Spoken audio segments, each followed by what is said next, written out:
Muy buenos días, soy Carmen Enit Acevedo y hoy es jueves 9 de abril del 2020. Estamos en Bonita Radio y empecé media hora más tarde porque como nunca avisan cuando hay información con relación al grupo asesor científico, ahora parece que la costumbre va a ser hacer un programa de puesta al día, actualización, ellos le dicen update, con relación a lo que está pasando con el coronavirus.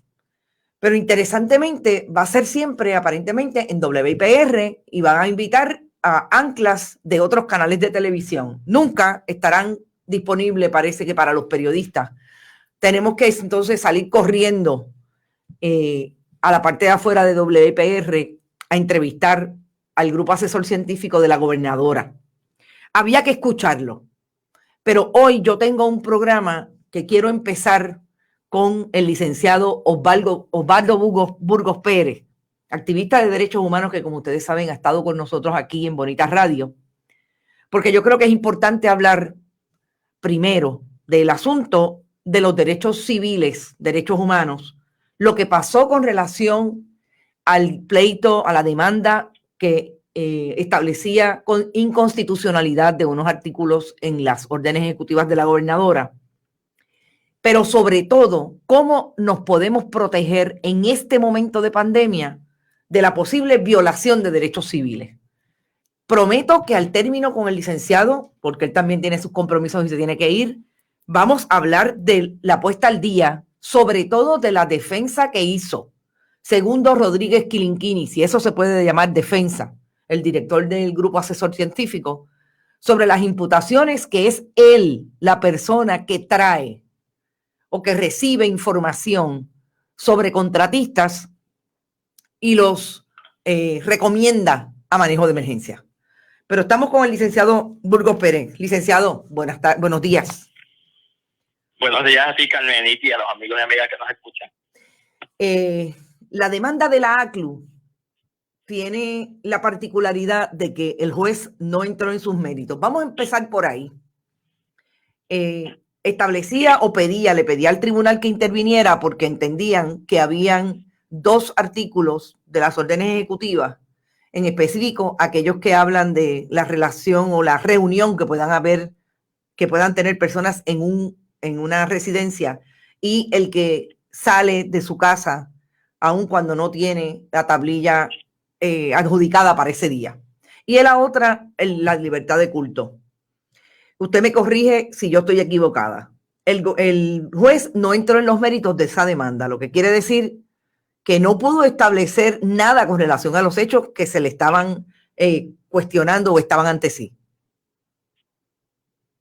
Sí, Carmen, lo primero que tenemos que señalar, incluso eso que tú planteas es completamente correcto. El juez aquí no adjudicó la controversia en los méritos. Incluso es importante señalar que la gobernadora como abogada está violando el canon 35 de los de ética profesional cuando dice, cuando no es honrada, cuando es mendaz al decirle al pueblo que el juez validó la orden ejecutiva, porque el juez de ninguna forma entró a los méritos de la controversia, porque en derecho y en procedimiento civil hay unas directrices que hablan de la jurisdicción de los tribunales. El juez entendió que aquí el caso no estaba maduro para verse porque no había standing, no había legitimación activa de los demandantes, porque el juez entendió que tenían que haber sufrido un daño real para poder entrar a la controversia. A mí me parece que esa parte de la sentencia y de la aplicación del derecho, el juez se equivoca,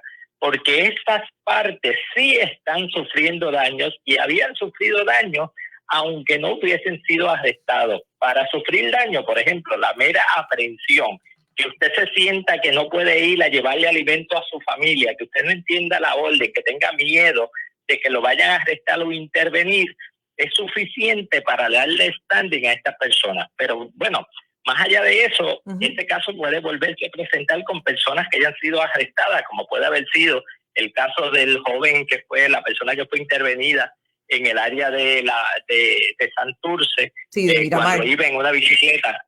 Iba en una bicicleta con su esposa o su compañera a comprarle alimentos a un colmado, supermercado cercano a su residencia.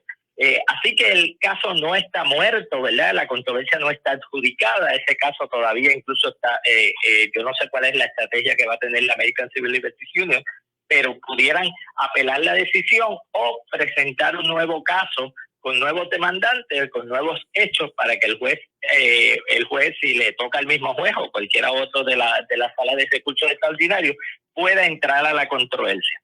Es interesante. Y entrar a los méritos Exacto. Que a mí me parece que si entra a los méritos, la inconstitucionalidad de estas disposiciones es clara. Es de su faz. Claro, de su faz y en su aplicación, ¿verdad? Porque lo hemos visto ya en su aplicación, como incluso hemos visto que la medida es tan vaga y tan amplia que ni siquiera los propios funcionarios del gobierno se pueden poner de acuerdo sobre el alcance de la medida. Hemos visto cómo, por un lado, la gobernadora dice una cosa, por otro lado, Henry Escalera dice otra, por otro lado, el director de Desarrollo Económico dice otra, porque es tan difícil interpretar que ni siquiera ellos, que forman parte de este ordenamiento y de la gente que se supone que estuvo ahí en el proceso de la redacción, ni siquiera pueden ponerse de acuerdo de cuál es su alcance. Imagínate una persona que no fue parte del proceso de redacción de esa medida y que está expensa a la interpretación que le pueda dar un oficial de la policía en la calle. Exacto, pero es interesante que usted mencione específicamente el canon que pudo haber violado la gobernadora como abogada, una abogada que fue ex fiscal del Departamento de Justicia y la secretaria del Departamento de Justicia. ¿Usted me puede repetir el canon? Y específicamente, yo le pregunto si está incluido o sea, el canon solamente habla de la mendacidad, no está hablando de qué manera ocurrió esa mentira. El canon establece que los abogados y abogadas tenemos la obligación de ser honrados a la hora de hacer las interpretaciones del derecho y a la hora de llevar la información relacionada con el derecho. La gobernadora ha llevado una información, la gobernadora que es abogada, que fue secretaria de Justicia, que fue fiscal, ella conoce o debe conocer los cánones de ética que obligan dentro de su profesión como abogada. Ella, porque sea gobernadora y no esté ejerciendo el derecho en este momento, no quiere decir que deja de estar obligada por los cánones. El canon 35 establece ese deber de honradez e incluso entra más allá, habla de que cuando los abogados hacemos expresiones sobre la interpretación del derecho, tenemos que ser honrados, ¿verdad? Y cuando le damos información sobre las decisiones de los tribunales, incluso nos obliga a que no llevemos decisiones a medias, tenemos que llevar la información completa. Y eso fue lo que hizo la gobernadora. La gobernadora ha dado la impresión al pueblo de que el tribunal entró en los méritos del caso y validó su ordenanza ejecutiva, su orden ejecutiva, lo cual es totalmente falso, porque el juez ni entró a los méritos, ni hizo ninguna validación o invalidación, porque al no haber entrado a los méritos, pues obviamente no hay una expresión del tribunal ni validando ni dejando de validar, porque eso está por verse cuando el caso finalmente sea atendido, o cualquiera otro que se presente. Así que a mí me parece que la gobernadora está en total violación de los cánones de ética y por otro lado es mendaz a la hora de expresarse, de ir ante el pueblo. Ella que siempre utiliza la bandera de la transparencia, pues la transparencia requiere hablar con la verdad y la gobernadora no ha sido veraz a la hora de informarle al pueblo el alcance de la decisión del tribunal de primera instancia. Eso, ¿cómo se le ajusta, si se le ajusta a lo que ha venido pasando desde ayer, cuando la gobernadora presentó su nueva versión sobre el asunto de las órdenes de compra? O sea, no hay ahí otro desmentiz. O sea, la gobernadora viene desde el día antes, desde el martes, hablando, diciéndole al país que el tribunal validó su orden ejecutiva cuando no es correcto. Y ayer y hoy vamos a discutir más tarde los desmentís que ha sufrido la gobernadora a partir de esa conferencia de prensa. ¿Eso no habla de carácter? Mira, Carmen, uno de los problemas que tiene esta administración, y hablo de esta administración incluso antes de la gobernadora ser gobernadora de Puerto Rico, porque ella era parte de esta administración, de este cuatrienio, ella era parte primero como procuradora, luego como secretaria de Justicia. Así que ella ha sido parte de esta administración, y esta administración se ha distinguido por la mendacidad. Gracias a los medios de comunicación, a periodismo investigativo, a medios como Bonitas Radio, el Centro de Periodismo Investigativo y otros medios que pudiéramos decir alternos, ¿no? Que no están dentro del mainstreaming de la prensa en este país, de la prensa comercial. Es gracias a estos medios es que nos hemos enterado que el gobierno nos ha estado mintiendo. Nos mintieron en María, nos mintieron con los suministros, nos mintieron con los números de muertos, nos mintieron con los almacenes, nos mintieron con la información sobre la ayuda al pueblo, nos han mentido en relación con los terremotos. Así que ya el gobierno y esta gobernadora tiene un problema de mendacidad que nadie le puede creer. O sea, aquí la única gente que le puede creer a la gobernadora son fanáticos políticos, ¿verdad? Que con su ceguera del fanatismo o aún viéndolo, pero sabiendo que pueden sacar ventaja de promover que quienes estén en el poder sean personas como ella, pues entonces esas son las personas que protegen y defienden a la gobernadora. Así que tenemos un grave problema que la gente no le cree, y por otro lado tenemos las posiciones contrapuestas, ¿verdad? Por un lado tenemos a una exsecretaria interina de salud dando una información, por otro lado tenemos a la gobernadora, por otro lado tenemos los medios sacando información que la gobernadora, que habla de transparencia, porque miren, en este asunto de las compras, si hubiese habido transparencia, el gobierno desde el primer día hubiese informado al país: mire, país, tenemos esta transacción que va a salir porque estamos tratando de comprar 38 millones de dólares en unas pruebas y las estamos comprando a través de tal compañía. Eso no lo hizo el gobierno ha salido a estas alturas a tratar de subsanar una información y tratar de limpiar una información que está plagada, sabemos, de favoritismo político, está plagada de irregularidades, y entonces tratan de, en un ejercicio de relaciones públicas, tratar de subsanar lo que a mí me parece que son actos criminales los que se están cometiendo, aprovechándose de la pandemia y la crisis que está viviendo el país en este momento. Así que claro que habla del carácter de la gobernadora, claro que habla de su mendacidad incluso, y pone en riesgo que cualquier información que la gobernadora pueda decir en cualquier momento y que sea verdad, la gente la va a poner en duda, porque cuando usted es una persona mendaz y se distingue por ser mendaz, no hay por qué creerle que en algún momento está diciendo la verdad. Estamos hablando con el licenciado Osvaldo Burgos Pérez, para aquellos que llegaron ahora. Estamos hablando precisamente de lo que él entiende, y quiero que él nos aclare, licenciado, si es el artículo 35 o el 38 el que pudo haber violado la gobernadora con relación a los cánones de ética que rigen a la profesión legal. Es el 35 que habla sobre la honradez en el ejercicio de la profesión y en la profesión legal. Muy bien.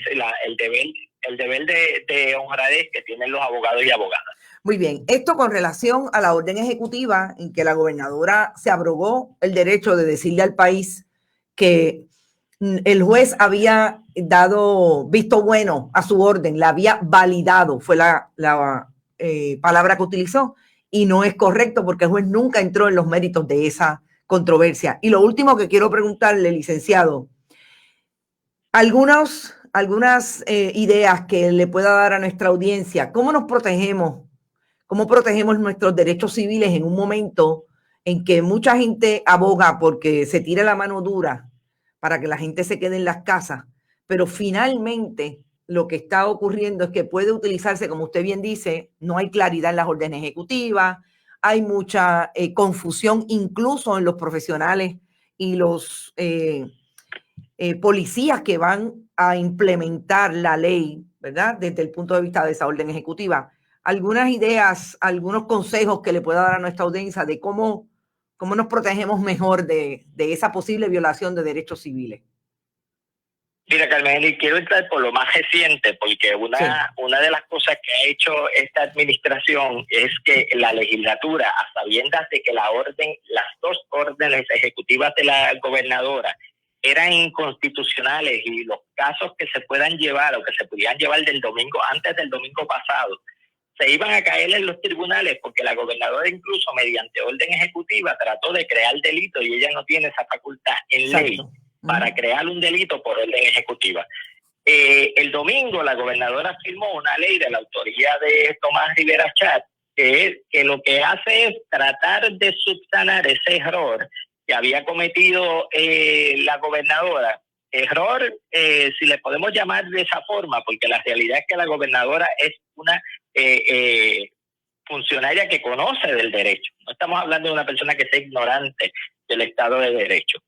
Fue fiscal y fue secretario de Justicia y todo lo que nosotros sabemos. Así que del domingo para acá, obviamente esa autoridad ya fue concedida por la legislatura, pero en esa enmienda incluyeron incluso validaron parte de la última orden ejecutiva que tiene la potestad de incluso entrar a su casa porque habla hasta de las tertulias en el núcleo familiar. Y por otro lado, la legislación que se firmó el domingo puede entrar hasta las comunicaciones que usted tenga en sus redes, lo que usted pone en Facebook, lo que usted pone en Twitter, el email que usted envió, porque habla de comunicaciones en las redes que puedan crear confusión. Que si así fuera, los primeros que tienen que formularle cargo es a los propios funcionarios del gobierno, que son los que han quedado a la gran confusión que está viviendo en este país. Pero en términos de recomendaciones, si a algún oficial de orden público le toca a usted la puerta, porque la gobernadora incluso ha invitado a los vecinos a que llamen a la policía si entienden que su vecino está teniendo reuniones que exceden el núcleo familiar, con lo que eso pueda significar. La policía no tiene derecho alguno, si no viene con una orden del tribunal que exprese claramente lo que va a hacer ese policía y hasta dónde puede llegar dentro de su propiedad. Usted no tiene obligación de dejarlo entrar. Eso en primer lugar. En segundo lugar, cuando usted esté en la calle y un policía lo intervenga, usted tiene derecho a solicitarle al policía que le diga cuál es la razón de la detención. Eso no es obstrucción de la justicia. El hecho de que yo no quiera dejar de ser arrestado porque yo entienda que yo no estoy cometiendo ningún delito es un derecho que tiene la ciudadanía. No es una obstrucción de la justicia. Claro que le van a pretender que radicarle cargo de obstrucción a la justicia. Usted tiene derecho a explicarle al oficial de la policía, primero que el oficial de la policía le diga cuál es la razón de la detención, cuál es la disposición que el oficial de la policía entiende que usted está en contravención o que usted está violando, y obviamente cuáles son los derechos que usted tiene. Usted tiene derecho a llamar a abogado. Usted tiene derecho, lo primero que cuando un policía lo detenga, usted le va a hacer la pregunta, luego de preguntarle por qué me está deteniendo, usted le tiene que hacer la pregunta, ¿me puedo ir? Esa es la próxima pregunta que usted le va a hacer, porque si el policía le dice que usted no se puede ir, usted está detenido.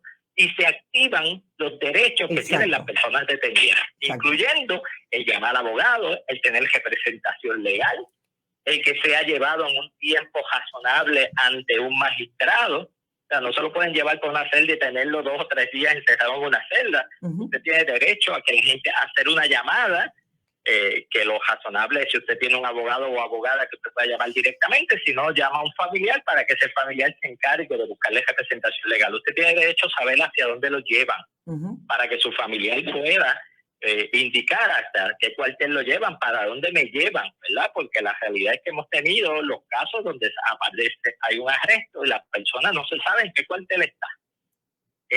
Y esta es información importante que usted tiene que preguntar. Yo les recomiendo a las personas, ¿verdad?, que traten de mantener la calma dentro de lo terrible que es ser sometido a un arresto, ¿verdad? Es muy fácil desde un teléfono yo decirte, mantén la calma cuando usted tiene unas esposas en sus brazos, ¿verdad?, y están abusando de usted. Pero esa calma es importante. Si hay alguien como usted que es grave, que grabe la intervención. Usted tiene derecho. La policía no tiene derecho a grabarlo usted, pero usted tiene derecho a grabar al policía. Sí, porque la policía obviamente viene en una posición de poder y de autoridad que no puede utilizar eso sin el consentimiento. Bueno, exacto. Y vimos, por ejemplo, el abuso de autoridad, el exceso de fuerza en el caso de Miramar. Había al menos 10 agentes de la Policía Municipal de San Juan interviniendo directa o indirectamente, porque hubo como 4 o 5 que intervinieron con la persona en términos del arresto, pero habían personas en todo ese perímetro que son igualmente responsables, porque si usted es un agente de la policía y ve que un compañero está abusando de su autoridad, su responsabilidad es intervenir para que esa gente deje de abusar de su autoridad. En la medida que usted no interviene para evitar ese abuso de autoridad, usted es cómplice de lo que está pasando y tiene igual responsabilidad. Así que si anda con alguien que grabe en toda la intervención, porque hemos visto en este país que si no es porque grabamos una intervención, la policía se inventa una teoría distinta a lo que realmente sucedió. O sea, nosotros sabemos lo que sucedió en Miramar y los hechos cómo se dieron, porque se estuvo grabando y la compañera de este caballero estuvo grabando todo el tiempo. Incluso vecinos del área estuvieron tomando fotos desde los apartamentos cercanas, y grabaron la intervención desde antes de haber intervenido directamente con este ciudadano. E incluso importante que usted guarde información o reciba información del nombre, número de placa de los agentes que los están interviniendo. Y esta información es importante que usted la retenga, porque esa información es la que vamos a utilizar luego para poder ir a los procesos administrativos o demandas en daños si procedieran posteriormente. Perfecto. Obviamente, es importante que la ciudadanía no renuncie a sus derechos. Si les dicen que la Constitución no aplica, que esto no aplica ahora porque estamos en estado de emergencia, es completamente falso. El hecho de que estemos en un estado de emergencia no quiere decir que nuestros derechos constitucionales, nuestros derechos civiles dejaron de aplicar. Muy bien, licenciado, agradecida como siempre de que comparta sus conocimientos con Bonita Radio. Y bueno, ya habrá momentos en que podamos vernos, habrá momentos en que el video pueda entrar y también momentos en que pueda venir, como siempre, al estudio Tata Charbonnier, como usted le puso en algún momento de la historia de Bonita Radio. Hasta luego, buen día. Hasta luego. Bueno, tenemos que reírnos finalmente, pero eso es una realidad. Lo que les estoy diciendo, el licenciado Burgos Pérez estuvo con nosotros en un momento con un programa, precisamente Hoy el Punto Eres Tú, era parte de la primera propuesta de Bonita Radio, y hacíamos un análisis más en broma que en serio. Eso ha tenido que cambiar porque la realidad de Puerto Rico ha cambiado mucho y Hoy el Punto Eres Tú ahora es más serio que nunca. Yo creo que esa última parte de la información que nos trae el licenciado Osvaldo Burgos Pérez es importantísima. Y fíjese que no vamos a dejar de hablar hoy de lo que está en la palestra después de la conferencia de prensa de ayer. Vamos a entrar en ese análisis ahora.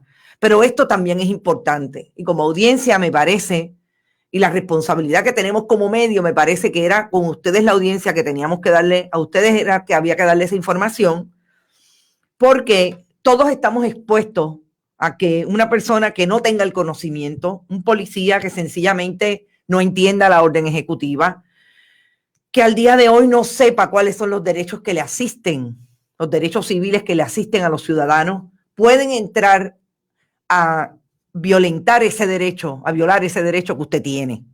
Así es que comparte.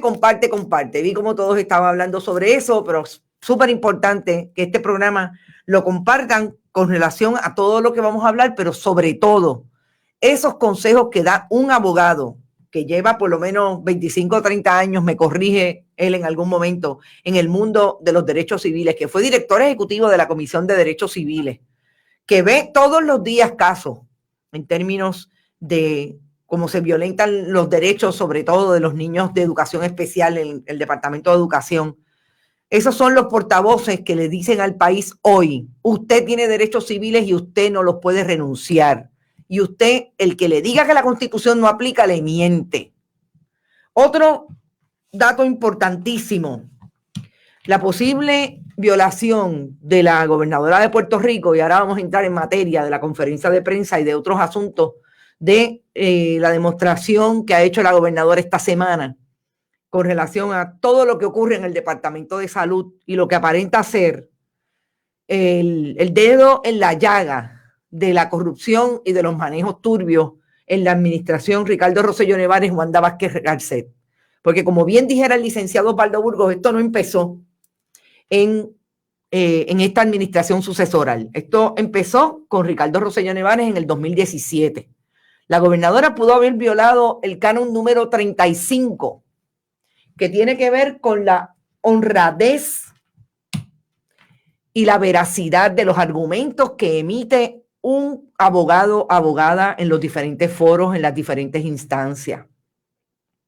Yo me imagino que la gobernadora dirá que a ella no le aplica, igual que hizo con la famosa orden de compra ayer, que dice, no, es que yo no tenía que enviársela a nadie porque eso era una orden de compra y no era un contrato. Yo me imagino que ella dirá que como ya lo puso en Twitter, pues los cánones de ética no aplican a las publicaciones en Twitter. Pues lo que pasa es que estamos en el siglo XXI y es peor, porque si antes se quedaba en el titular de un periódico en papel o en el titular de un periódico en televisión que usted no tenía acceso, ahora sí tenemos acceso permanente.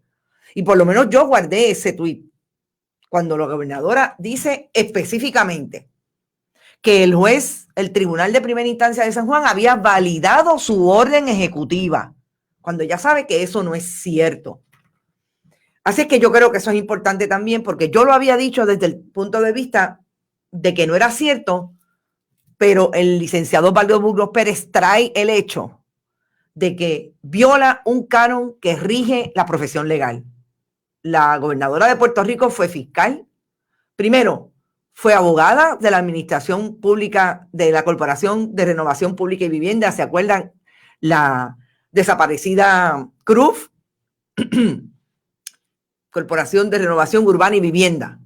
Fue fiscal del Departamento de Justicia por 33 años. Fue procuradora de las mujeres. Fue secretaria de Justicia y hoy es gobernadora sucesoral. En todas sus dimensiones es abogada primero. Así es que eso con relación a lo que nos compartió el licenciado Osvaldo Burgos Pérez. Gente, con relación a lo que está pasando desde ayer con el grupo científico.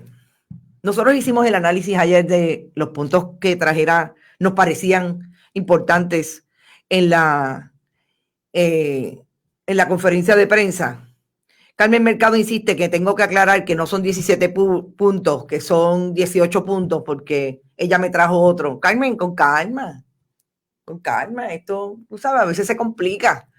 Ella alega que la gobernadora dijo que es que la prensa había creado confusión, y sí, es cierto. Vamos a empezar por ahí. La prensa, lo más interesante de todo esto es que en este caso ha sido, y yo lo venimos haciendo desde abril, marzo del 2019, ha sido la institución no reconocida en los poderes de gobierno, pero que se habla que es el cuarto poder, la que ha traído todas las investigaciones e informaciones que han descubierto a la administración de Ricardo Rosselló Nevares. Empezó definitivamente con lo álgido que fue la Cherry que le puso, que completó el Sunday el año pasado. Así es que en ese sentido diferimos de la gobernadora de que nosotros creamos confusión. Realmente, gobernadora, la confusión la han tenido ustedes desde el día 1 y usted sabrá por qué tienen la confusión. Pero vamos a hoy. Hoy el Grupo Asesor Científico tenía en la famosa actualización en WIPR, que yo lo voy a denominar un efecto bastante de relaciones públicas. Si no es porque los colegas que todavía están yendo presencial a los sitios van a las afueras de WIPR a entrevistar a estos académicos.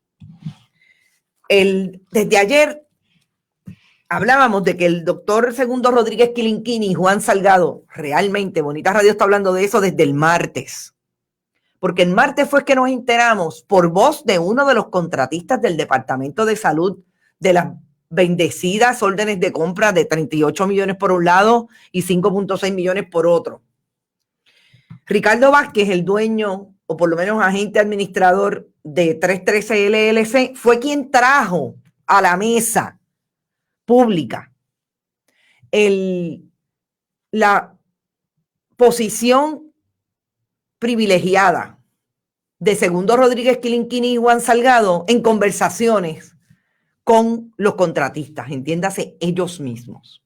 O sea, desde el martes estamos diciendo Ricardo Vázquez es otro testigo de todo esto. Cuando Ricardo Vázquez dice eso, la pregunta es ¿por qué Ricardo Vázquez dice que habló todo el tiempo con Adil Rosa Rivera y con Juan Salgado y Segundo Rodríguez Quilinquini? Eso quedó ahí. En la conferencia de prensa ayer sale a relucir porque una media hora o una hora antes, y por ahí está la foto de Segundo Rodríguez Quilinquini en la conferencia de prensa de ayer de la gobernadora. Vamos a empezar por ahí. Se le pudo cuestionar a Segundo Rodríguez Quilinquini si él recibió un correo electrónico de Juan Maldonado González, que como sabemos es la persona que asesora legalmente a la Corporación 313 LLC y fue funcionario de Transportación y Obras Públicas hasta el 2019. El contacto de la corporación para llegar a Segundo Rodríguez Quilinquini fue Juan Maldonado. Pero es peor, porque Juan Maldonado llega donde Segundo Rodríguez Quilinquini por Eduardo Tito Laureano, político, ex asesor del gobernador Pedro Rosselló González en asuntos municipales. Y ese es el que conecta a la corporación, aparentemente, Juan González con Segundo Rodríguez Quilinquini y Juan Salgado. Esta mañana, cuando ayer se le preguntó por eso a Segundo Rodríguez Quilinquini, estaba temeroso, no sabía cómo contestar, contestó vagamente porque ya inmediatamente los protectores de la conferencia de prensa de las informaciones difíciles se lo llevaron. O sea, cerraron la conferencia de las preguntas difíciles. Hoy, Segundo Rodríguez Quilinquini, en esa conferencia, en esa actualización que dieron en WIPR, la colega Lunereida Vélez le dice, usted perdone, pero le tengo que preguntar. Ustedes me perdonan, pero a mí me revienta cada vez que un periodista dice usted perdone. Mire, pero si el trabajo de usted es preguntar. Nosotros no estamos aquí de mingos tomándonos una copa de vino en una cena. Estamos haciendo nuestro trabajo. Hoy, Rodríguez Quilinquini le pregunta a la colega nuevamente y Rodríguez Quilinquini dice, así tan campechano, pero no estaba campechano. Tengo que decir que estaba bien nervioso. Dice que sí, que él recibió ese texto. Aparentemente le habían preguntado antes. Y él trae, fíjense cómo es el mensaje. Él trae la siguiente contestación. Es como yo le contesté a fulana, no dijo el nombre, a esta señora que me preguntó lo mismo. Si tú recibes un mensaje en el teléfono que puede salvar vidas, ¿te quedas callado?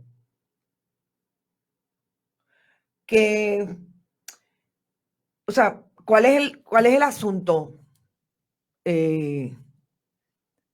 ¿Cuál es el asunto de establecer el ejemplo del otro? ¿Zafarse de él de qué? Pero que no queda ahí. Dice, es un asunto que puede salvar vidas. Él sigue hablando. Fíjense que ese es el discurso de la gobernadora, de que ella no buscó, primero, que no fue ella, fueron sus ayudantes. A ella no le importaba si Australia era lejos y eso no iba a estar aquí en 5 días como prometían los suplidores. Que yo, imagínense, desde Australia, 5 días, yo no sé cómo, porque eso tendría que pasar por aduanas, pero bueno. Otra cosa que dice Rodríguez Quilinquini es el mismo discurso de salvar las vidas, porque yo estoy aquí en mi pueblo para salvar vidas. Cuando la colega insiste, Rodríguez Quilinquini le dice, yo no tengo un screening en mi teléfono de quién es pillo y quién no lo es. Este es pillo y aquel no. Esas son las contestaciones de las personas que se suponen que no manejen nada, como él mismo dice, porque es que ellos dicen y se contradicen, que no manejen nada con relación a las órdenes de compra. Yo vengo aquí a informar y a recomendar. Nosotros no somos agentes de compra. Ese es el mismo doctor Rodríguez Quilinquini que les está diciendo que en efecto, él recibió un texto de Tito, de Juan Maldonado, a quien él no conoce, pero que viene recomendado por Tito Laureano. Cuando la periodista le pregunta, Tito Laureano es su amigo, ahí fue cuando gagueó más. A él dice, ahí entre todas las gagueras, dice, Laureano es conocido. Un conocido que tiene su teléfono y que le envía el teléfono a Juan Maldonado para que Juan Maldonado, que supuestamente él no lo conoce, lo llame y le diga a nombre de Tito Laureano. Esto es como, le estoy diciendo como se lo dijo hace 15, 20 minutos a Luz Nereida Vélez. Así es que ustedes me dirán si lo que en efecto se está diciendo desde ayer, que la relación quien trae a los posibles contratistas, que uno de ellos tiene todavía negocios con el gobierno de Puerto Rico en relación al coronavirus, que es 313 LLC, y precisamente esa es la corporación que le llega el mensaje de texto a Rodríguez Quilinquini. Yo realmente quisiera que alguien me diga quién le recomienda o por qué esta gente siguen hablando cuando saben que aquí no hay una testigo solamente. Aquí hay varias potenciales testigos y varios potenciales testigos de lo que pasó con esa transacción. Y yo escuchaba a alguien esta mañana tratando de revisar otro asunto que lo voy a traer solamente para cuestionar porque no tengo ahora mismo ninguna evidencia que me diga, pero sí salta a la vista quién puede ser una de las personas que firmó esa orden de compra por la Administración de Servicios Generales de Manejo de Emergencia. Y es el hecho de que asumieron su defensa. La gobernadora ayer asumió su defensa. Y yo decía en el último post que colocamos anoche en Bonita Radio, en Facebook, precisamente esos 17 puntos es como ver lo que la gobernadora hizo ayer, es como ir a ver un juicio y que finalmente el Ministerio Fiscal pierda la capacidad de convencer a un jurado, o por lo menos pierda el tracto de su teoría, porque se lo derrotó la evidencia documental y la evidencia testifical. Y ahora, definitivamente, esa prueba está en manos del jurado, que siempre en un juicio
Bueno, regresamos.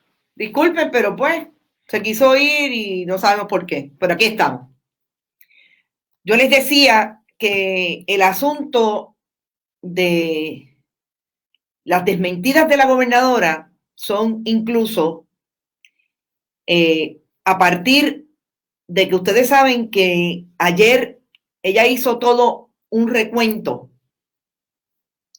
pero no estableció si esa transacción se colgó por algún problema, más allá de que no llegaron las pruebas como ellos prometieron a 5 días. Ya nosotros entramos en el asunto de la incongruencia que hay entre lo que dice la gobernadora y la cancelación de ese contrato, perdón, de esa orden de compra. Pero hoy, el compañero de la compañera de Caribbean Business, Yanira Hernández, que fueron los primeros que sacaron la información con relación a Ricardo Vázquez, el dueño de la corporación o el agente administrador de la corporación 313 LLC. La compañera establece que la gobernadora ocultó la verdadera razón para la cancelación del contrato. Porque ella tiene fuentes que le dicen que lo que pasó fue que el banco que utiliza la compañía que va a hacer la transferencia de los 19 millones, Oriental Bank, como tiene que notificar esa transacción al gobierno federal, el gobierno federal le dijo que pusiera en hold, que detuviera la transacción, la transferencia de los 19 millones, porque había un problema con las reglamentaciones federales de esas pruebas. Fíjense qué interesante. Estamos hablando que Oriental Bank, que tiene una responsabilidad legal de notificar esa transacción, le dice, y voy a citar, nosotros tuvimos conocimiento de que Oriental Bank tuvo problemas haciendo la transferencia a la entidad australiana que había contratado Apex y notifiqué a Contabilidad Central para que interviniera para que ese dinero regresara. Gente, eso lo dice el secretario de Hacienda, Francisco Párez. Es decir, que todo lo que supimos por voz de los periodistas, volvemos, gobernadora, los periodistas que según usted creamos la confusión. Somos los periodistas los que hemos echado mano de toda la información que es brutalmente múltiple. Yo en mi vida había trabajado con tanto enredo entre personas, entre documentos, entre participación de esas personas en otras actividades como la política partidista. Es la prensa la que hoy saca nuevamente que Oriental puso en hold esa transacción precisamente, porque había un asunto con el gobierno federal. Las fuentes le dijeron a Caribbean Business que los movimientos de la entidad bancaria que emitió el cheque, que fue Oriental Bank, esa es la entidad bancaria que está haciendo la transacción, se comunicó con el administrador de servicios generales, Otmar Chávez.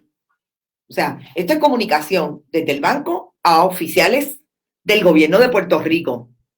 No estaban ayer allí, no estaba ni el secretario de Hacienda ni el administrador de servicios generales, Otmar Chávez, para informarles que la transacción había sido detenida por las autoridades federales luego de que ellos notificaran la misma como requieren las leyes. Eso es Standard Operating Procedure. Más de $10,000, usted sabe que hay una notificación a las autoridades federales, sobre todo si hay transacciones electrónicas envueltas. Y ahí es que se va todo. Entonces, ¿de qué estamos hablando?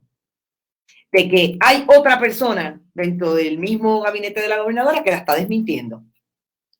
Porque eso no fue lo que nos dijo la gobernadora ayer. La gobernadora dijo que lo que pasaba era que no llegaban las pruebas, amén de que ya había dicho de que no tenía por qué, no ella, perdón, el montón de gente esa que pasó juicio por la transacción, entrar en quiénes eran las compañías, si tenían expertise o no, si era a sobreprecio o no, porque ya lo que le importaba era salvar vidas en Puerto Rico. Llevamos 25 días con orden con toque de queda, sin las pruebas. 25 días. Una de las cosas que llama la atención, que también obviamente es lo que despierta el interés, me imagino, de las autoridades bancarias, es que Apex General Contractors nunca tuvo movimiento en esa cuenta de más de $30,000. Imagínense el palo, el tumbe que iban a dar esta gente. Supuestamente lo que se iba a ganar Apex con esta transacción era 8.5 millones porque compraron las pruebas a $29. Hay que ver a quién creerle, porque yo me imagino que si esto va a ser objeto de investigación federal como alegan que está haciendo, pues me imagino que eso en algún momento lo vamos a tener aclarado. ¿Cuánto era la ganancia? ¿De cuánto era el palo? Vamos a decirlo como lo dijo ayer el colega Benjamín Torrecotay. Gente, llevamos todo este tiempo y la gobernadora dice, y eso es lo último, que también coincide con el discurso de la gobernadora, lo que dijo hoy Rodríguez Quilinquini. Yo espero que pasemos la página, de verdad. Rodríguez Quilinquini, el médico, presidente del esfuerzo científico con relación a la pandemia, le dice al país que pasemos la página, que no importa si usted no sabe de para qué son esos 38 millones, que no importa cómo yo recibí un texto y yo lo llevé a que se hiciera el contrato. Pero es peor que pasemos la página y vuelva a insistir en meter el discurso religioso en el discurso de su grupo asesor y dice que se acabe ya con la Semana Santa. O sea, así como la gobernadora dijo ayer que se acabe ya porque ya no quiere hablar más de este asunto, Rodríguez Quilinquini le dice hoy al país que se acabe ya con la Semana Santa. Meter ahí, ¿será que no tienen otra cosa más que decir? ¿Será que no hay ningún otro criterio que los lleve a donde están, que no sea tratar de manipular y establecer demagógicamente un discurso de propaganda para la gente que en este momento está desesperada con relación a esta pandemia? Por eso es que tenemos que saber la verdad, por eso es que tenemos que tener todos los asuntos claros con relación a la información. Me parece que lo que no está claro es una transacción que a todas luces tenía un viso bien claro, por lo menos, de negligencia de todos esos funcionarios. Fíjense que ayer la gobernadora no trajo a José Burgos para preguntarle, dígale lo que le dijo ahí a la Cámara de Representantes, que usted todo lo hizo bien. No, Denis Márquez nos dijo a nosotros ayer aquí que lo menos que había pasado es que esos funcionarios se habían tenido que admitir que por lo menos fueron negligentes, porque ninguno hizo lo que tenía que hacer con relación a esas dos compañías para entregarle dinero del pueblo.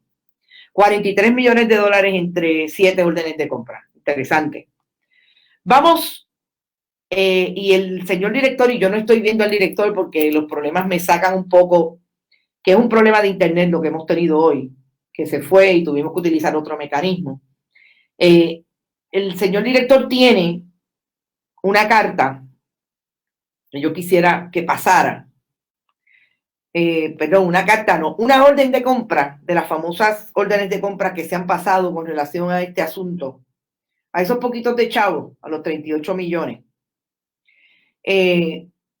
Precisamente que deja claro que hay una persona de nombre Guarina Delgado García, que es la persona que firma la orden de compra específicamente de Apex General Contractors. Qué interesante, la más cara, $38 millones. Guarina Delgado García figura como jefa de agencia o su representante autorizado. Parece que es una oficial de compra de la Administración de Servicios Generales.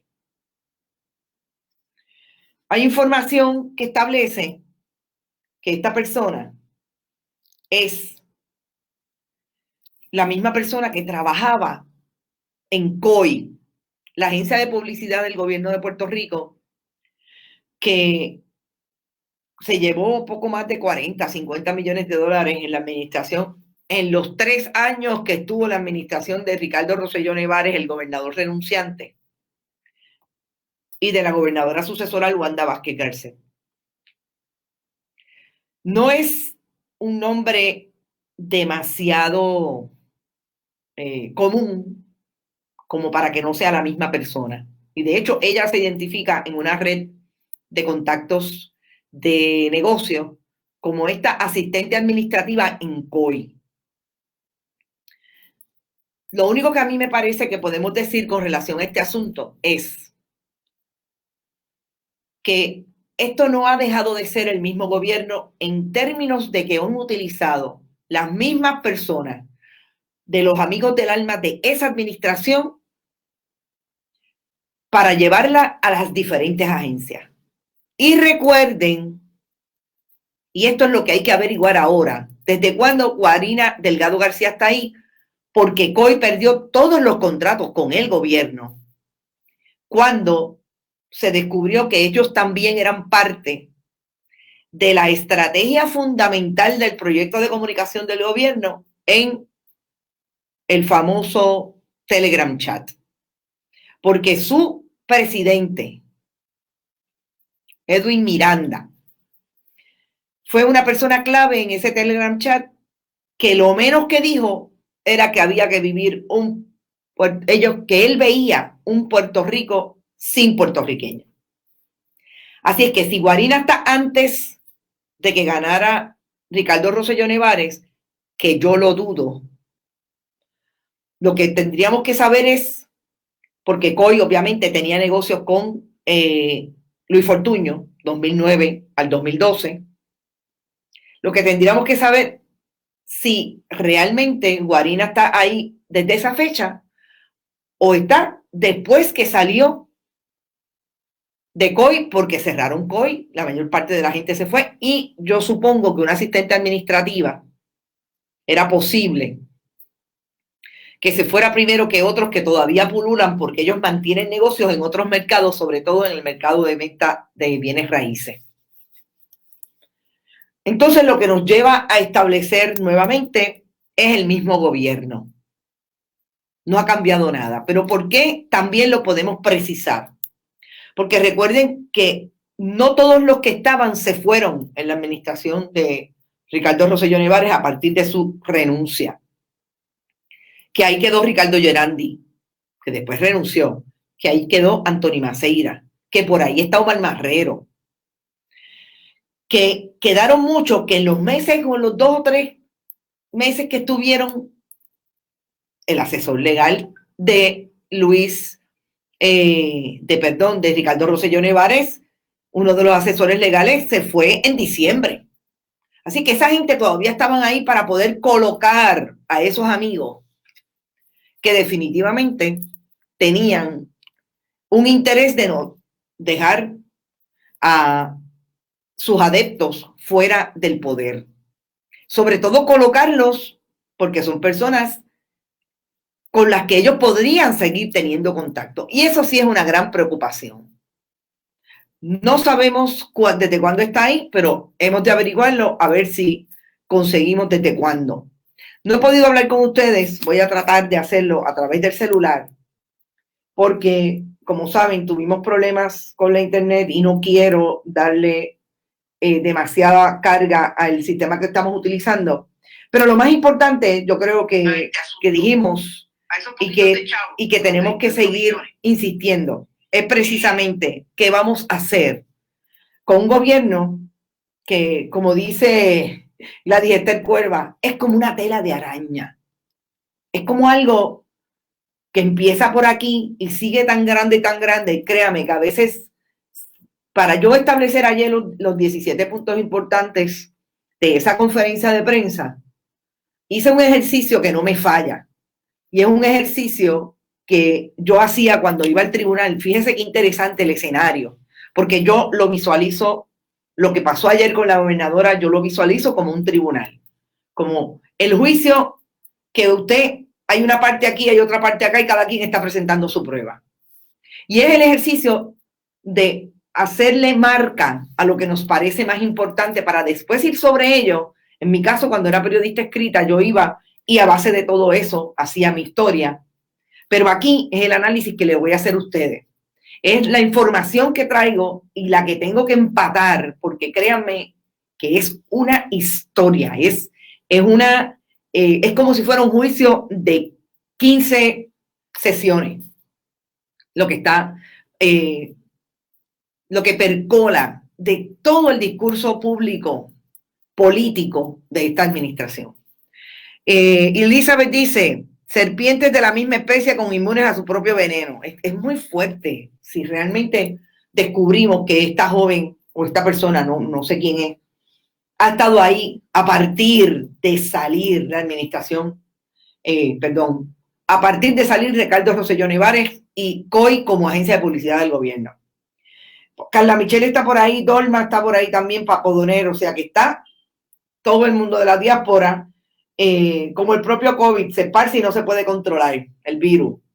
Hay una foto, los que no tienen Twitter los animo a que se conecten a Twitter, porque nosotros hacemos algo en Twitter que siempre tratamos por la tarde de noche de establecer una imagen que sea la que circule de esas buenas imágenes que se le ocurren a los puertorriqueños, que vemos en las redes de la expresión del pueblo, de lo que está pasando en ese momento. Y son fascinantes. Hay una imagen hoy que no se la pueden perder porque es el COVID como la palma. Bien interesante. Lo llamamos la denuncia, la creatividad al servicio de la denuncia. Qué bueno que me acordaste, Robert Baldwin, de la ley Rico, porque hay algo que sí no se me puede dejar pasar, que quiero compartir con ustedes. Y es que ayer no trascendió, no fue ayer, fue el miércoles, porque cuando vi la fecha fue el miércoles, el 6 de abril, peor, el martes, o el lunes, ustedes perdonen, perdí la fecha. El senador Eduardo Batia le envió una carta interesante al fiscal federal Stephen Muldrow y le dice que dada a las recientes informaciones que trascienden a nivel individual y colectivo del Partido Nuevo Progresista, hay un elemento de corrupción que él entiende que procede una investigación, por lo menos que considere el Departamento de Justicia de Estados Unidos, una investigación bajo las leyes o bajo la ley de corrupción, organizaciones RICO, la ley RICO, perdón. La ley RICO es una ley especial que precisamente trata de establecer lo que puede conocerse como una empresa criminal continua. Y dice el senador Batia, y hace un narrativo con relación a todos los esquemas que se han dado en medio de la pandemia. Me parece interesante porque ha sido una discusión en otros momentos de la historia, sobre todo en aquel momento en que en el 2002 era fiscal federal Guillermo Gil Bonar, 2001-2002, y fueron las acusaciones del caso del crimen. Pero venía Guillermo Gil Bonar de tener por lo menos 5 años. Las investigaciones empezaron a dar fruto en el segundo cuatrienio de la administración de Pedro Rosselló. Y Guillermo Gil Bonar en aquella conferencia de prensa dijo, y nadie me lo contó, yo estuve allí, que la corrupción tenía nombre y apellido. Se llamaba Partido Nuevo Progresista. En aquel momento se planteó y se discutió el asunto de la ley Rico. Yo lo he dicho aquí antes. La información que yo tuve en aquel momento y la experiencia, además de cubrir el tribunal, de lo que se discutía allí con relación a la ley Rico, que tengo que decir que ha sido utilizada anteriormente en casos de narcotráfico.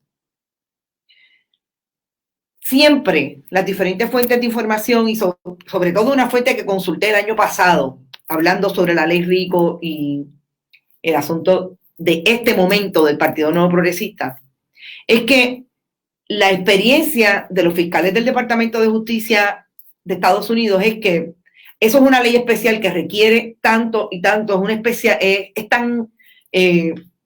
tan difícil traer todos los tractos y ponerlos en función de un caso, que prefieren llevar casos por corrupción uno a uno antes de entrar en ese proyecto tan grande con relación a una acusación.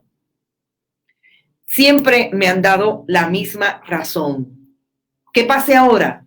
No lo sabemos.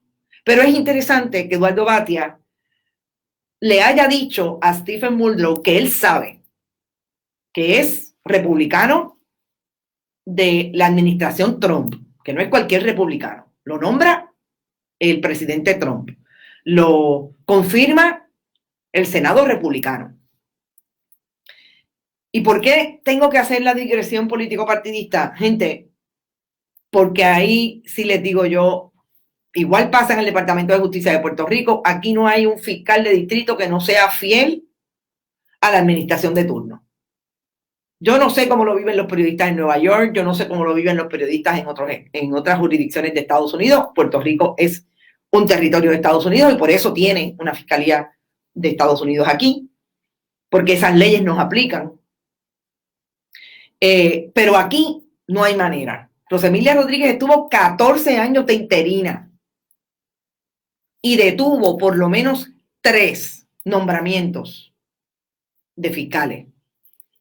En lo que fuera, 3 personas consideradas que se detenían porque de alguna manera ella los podía detener. Pero ni Jennifer ni Rosemilia pudieron detener el nombramiento de un fiscal federal en propiedad. Lo nominó el presidente Trump y lo confirmó. Es interesante que ahora, que yo estoy segura que lo sabe mejor que yo, se haya dispuesto el senador Eduardo Batia a establecer ese pedido. Las investigaciones se alega que están ahí, en el Departamento de Salud nada más, y lo ha confirmado el Estado, lo ha confirmado Lorenzo González Feliciano, el secretario de Salud. Hay 3 investigaciones y yo he dicho que la más que me parece que puede tener frutos es la del Inspector General de Salud. Porque son agencias que tienen sus investigadores de lo criminal, que finalmente todas llegan a la fiscalía, porque es la fiscalía la que tiene el poder de acusar. Son agencias que no tienen, nuestra experiencia es que no tienen paños tibios, que están menos contaminadas con el asunto de la política, como puede haber estado en su momento el FBI o la misma fiscalía, porque ahí están los casos que dicen que han estado hasta ante la fiscal Rosemilia Rodríguez y no pasó nada. Para muestra un botón, Aníbal Vega Borges. Eneida Soto dice, muchos ladrones tendremos este Viernes Santo buscando clemencia. Reacomodan. Paula Damaris, está por ahí, Tere Alemani misma, con olor a rosas. Loida Saiter también, Colombia en la casa, Puerto Rico está disperso por el mundo entero y la diáspora es importante para nosotros. Gente, hasta que no vayan presos, van a seguir así de descaradamente. Y como aquí reina la injusticia, ellos continúan. Oigan, ¿ustedes saben algo de la secretaria de Justicia? ¿Han sabido algo? No he sabido nada. Me voy, son las 12:37 de hoy, jueves. Vámonos a tratar de volver a estudiar, porque estoy segura que a las 5 de la tarde tendremos más. En Hoy al Punto Eres Tú vamos a intentarlo. Todavía no sabemos si se nos va a dar tener un invitado. Es más, no lo voy a anunciar, a ver si se da. Importante, comparta nuestro contenido. Comparta. Importante también, vaya a YouTube, suscríbase y si le parece y puede donar, bonitasradio.net y allí bien fácil puede donar para que insistamos en este proyecto. Éxito. Hablamos a las 5 de la tarde en Hoy el Punto Eres Tú y no es usted. Vamos a ver a quién cogemos de punto a las 5. Éxito.